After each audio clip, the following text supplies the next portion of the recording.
ദ്രോണ കോച്ചിങ്ങിലേക്ക് സ്വാഗതം. PSC പരീക്ഷകൾക്ക് തയ്യാറാവുന്നവർക്ക് വേണ്ടിയുള്ള മുൻകാല ചോദ്യങ്ങളും പ്രതീക്ഷിത ചോദ്യങ്ങളും അവയുടെ ഉത്തരങ്ങളുമാണ് ഇതിലൂടെ അവതരിപ്പിക്കുന്നത്. PSC ലിസ്റ്റുകളിൽ മുൻപന്തിയിലെത്തുന്നതിന് സഹായകമാകുന്ന PSC പരിശീലനമാണ് ഇതിലൂടെ നടത്തുന്നത്. മുൻകാല ചോദ്യങ്ങൾക്ക് പ്രാധാന്യം നൽകിക്കൊണ്ടുള്ള ചോദ്യോത്തരങ്ങളാണ് ഇതിലൂടെ അവതരിപ്പിക്കുന്നത്. ഈ വീഡിയോ ആദ്യമായി കാണുന്നവർ ലൈക്ക് ചെയ്യുകയും സബ്സ്ക്രൈബ് ചെയ്യുകയും ഷെയർ ചെയ്യുകയും ചെയ്യണമെന്ന് അഭ്യർത്ഥിച്ചുകൊണ്ട് ആരംഭിക്കുന്നു. കേരളത്തിലെ ഏക പീഠഭൂമി ഏതാണ്? വയനാട് പീഠഭൂമിയാണ്. പ്രവാസി കേരളീയ വകുപ്പ് ആരംഭിച്ചത് എന്ന്? കേരളീയ പ്രവാസി വകുപ്പ് ആരംഭിച്ചത് എന്ന് 1996 പ്രവാസി കേരളീയ വകുപ്പ് ആരംഭിക്കുന്നത്. റബ്ബർ റിസർച്ച് ഇൻസ്റ്റിറ്റ്യൂട്ട് കേരളത്തിൽ എവിടെയാണ്? റബ്ബർ റിസർച്ച് ഇൻസ്റ്റിറ്റ്യൂട്ട് കേരളത്തിൽ എവിടെയാണ് സ്ഥിതി ചെയ്യുന്നത്? പുതുപ്പള്ളിയിൽ ആണ്. കോട്ടയം ജില്ലയിലെ പുതുപ്പള്ളിയിൽ. സാമൂതിരിമാരെ പറ്റി ആദ്യം പരാമർശിച്ച വ്യക്തി? സാമൂതിരിമാരെ കുറിച്ച് ആദ്യം പരാമർശിച്ച വ്യക്തി ഇബൻ ബത്തൂത്ത ആണ്. ഇബൻ ബത്തൂത്ത. കായംകുളത്തിന്റെ ആദ്യത്തെ പേര് എന്തായിരുന്നു? കായംകുളത്തിന്റെ ആദ്യത്തെ പേര് എന്തായിരുന്നു? ഓടനാട് എന്നായിരുന്നു. വാസ്കോഡഗാമയ്ക്ക് ശേഷം കേരളത്തിലെത്തിയ പോർച്ചുഗീസുകാരൻ? വാസ്കോഡഗാമയ്ക്ക് ശേഷം കേരളത്തിലെത്തിയ പോർച്ചുഗീസുകാരൻ കബ്രാൾ ആണ്. 1500 എത്തിയത് കബ്രാൾ. കേരള മാക്സ് എന്നറിയപ്പെടുന്നത് ആരെയാണ്? കേരള മാക്സ് എന്നറിയപ്പെടുന്നത് ആരെയാണ്? കെ ദാമോദരനെ. രണ്ടാം ബർദോളി എന്നറിയപ്പെടുന്ന സ്ഥലം? രണ്ടാം ബർദോളി എന്നറിയപ്പെടുന്ന സ്ഥലം പയ്യന്നൂർ ആണ്. ഉപ്പ് സത്യാഗ്രഹം നടന്ന സ്ഥലം. കേരള ലോകായുക്ത് നിലവിൽ വന്നത് എന്ന്? കേരള ലോകായുക്ത് നിലവിൽ വന്നത് എന്ന് 1999 ഏപ്രിൽ ആണ്. ചങ്ങമ്പുഴയുടെ രമണൻ എന്ന കൃതി പുറത്തിറങ്ങിയത് എന്ന്? 1936 ആണ്. പമ്മൻ ഏത് എഴുത്തുകാരന്റെ തൂലികാ നാമമാണ്? പമ്മൻ RP പരമേശ്വരമേനോൻ. RP പരമേശ്വരമേനോൻ. മലയാളത്തിലെ ആദ്യത്തെ സാഹിത്യ മാസിക ഏതാണ്? മലയാളത്തിലെ ആദ്യത്തെ സാഹിത്യ മാസിക ഏതാണ്? സാഹിത്യ വിലാസിനി ആണ്. സാഹിത്യ വിലാസിനി. മലയാള ശൈലി രചിച്ചത് ആര്? മലയാള ശൈലി രചിച്ചത് ആര്? കുട്ടിക്കൃഷ്ണ മാരാർ. സംസ്ഥാന ബാലസാഹിത്യ ഇൻസ്റ്റിറ്റ്യൂട്ട് പ്രസിദ്ധീകരിക്കുന്ന മാസിക? സംസ്ഥാന ബാലസാഹിത്യ ഇൻസ്റ്റിറ്റ്യൂട്ട് പ്രസിദ്ധീകരിക്കുന്ന മാസിക തളിര്.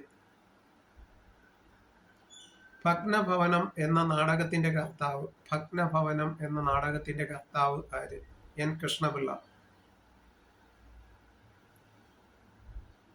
പൂതപ്പാട്ട് എഴുതിയത് ആര്? പൂതപ്പാട്ട് എഴുതിയത് ആര്? ഇടശ്ശേരി ഗോവിന്ദൻ നായർ. ഇടശ്ശേരി ഗോവിന്ദൻ നായർ. ക്രിസ്തു ഭാഗവതം എഴുതിയത് ആര്? ക്രിസ്തു ഭാഗവതം എഴുതിയത് ആര്? പ്രൊഫസർ PC ദേവസ്യ ആണ്. താമസം എന്തേ വരുവാൻ എന്ന് തുടങ്ങുന്ന സിനിമാ ഗാനം രചിച്ചത് ആര്? P ഭാസ്കരൻ ആണ്. P ഭാസ്കരൻ. ആദ്യത്തെ തമിഴ് വ്യാകരണ ഗ്രന്ഥം ഏതാണ്? ആദ്യത്തെ തമിഴ് വ്യാകരണ ഗ്രന്ഥം ഏതാണ്? അകത്തിയം.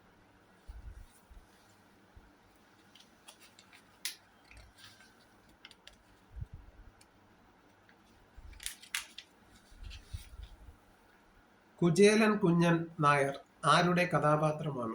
കുചേലൻ കുഞ്ഞൻ നായർ ആരുടെ കഥാപാത്രമാണ്? വയലാർ രാമവർമ്മയുടെ. പയ്യൻ എന്ന കഥാപാത്രത്തിന്റെ സൃഷ്ടാവ് ആര്? പയ്യൻ എന്ന കഥാപാത്രത്തിന്റെ സൃഷ്ടാവ് ആര്?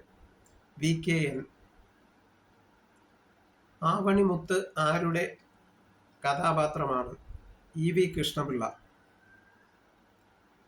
ഒറ്റക്കമ്പിയുള്ള തമ്പുരു ആരുടെ കൃതിയാണ്? ഒറ്റക്കമ്പിയുള്ള തമ്പുരു ആരുടെ കൃതിയാണ്? P ഭാസ്കരന്റെ. ഇന്ത്യയിലെ ആദ്യത്തെ സോഫ്റ്റ്വെയർ ടെക്നോളജി പാർക്ക് എവിടെയാണ്? ഇന്ത്യയിലെ ആദ്യത്തെ സോഫ്റ്റ്വെയർ ടെക്നോളജി പാർക്ക് എവിടെയാണ് സ്ഥിതി ചെയ്യുന്നത്? തിരുവനന്തപുരം. ശരാശരി എന്ന പദം ഏത് ഭാഷയിൽ നിന്ന് വന്നതാണ്? ശരാശരി എന്ന പദം ഏത് ഭാഷയിൽ നിന്ന് വന്നതാണ്? പേർഷ്യൻ. എത്ത് എന്ന പദം ഏത് ഭാഷയിൽ നിന്ന് വന്നതാണ്? എത്ത് എന്ന പദം ഏത് ഭാഷയിൽ നിന്ന് വന്നതാണ്? അറബി ഭാഷയിൽ നിന്ന്. മിഠായി പൊതി എഴുതിയത് ആര്? മിഠായി പൊതി എഴുതിയത് ആര്? സുമംഗല ആണ്. സുമംഗല. ബാഹുകൻ ഏത് കഥയിലെ കഥാപാത്രമാണ്? ബാഹുകൻ ഏത് കഥയിലെ കഥാപാത്രമാണ്? നളചരിതം ആട്ടക്കഥ. നളചരിതം ആട്ടക്കഥയിൽ. തൂവാല എന്ന പദം ഏത് ഭാഷയിൽ നിന്ന് ഉണ്ടായതാണ്? തൂവാല എന്ന പദം ഏത് ഭാഷയിൽ നിന്ന് ഉണ്ടായത് ആണ്? പോർച്ചുഗീസ് ഭാഷയിൽ നിന്ന്. പങ്കിപ്പണിക്കർ ആരുടെ കഥാപാത്രമാണ്? CV രാമൻ പിള്ളയുടെ പ്രേമാമൃതം എന്ന കവിതയിൽ. മാനവിക്രമന്റെ സദസ്സിലെ 18 കവികളിൽ അരക്കവി ആരായിരുന്നു? മാനവിക്രമന്റെ സദസ്സിലെ 18 കവികളിൽ അരക്കവി ആരായിരുന്നു? പുനൻ നമ്പൂതിരി. വ്യാഴവട്ട സ്മരണകൾ ആരുടെ കൃതിയാണ്? വ്യാഴവട്ട സ്മരണകൾ ആരുടെ കൃതിയാണ്? ബി കല്യാണിയമ്മ.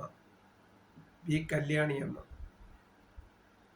ഹന്ത പഴകിയ ശീലം പോലൊരു ബന്ധനമുണ്ടോ ലോകത്തിൽ ആരുടെ വരികളാണ് ഇവ? വൈലോപ്പിള്ളി.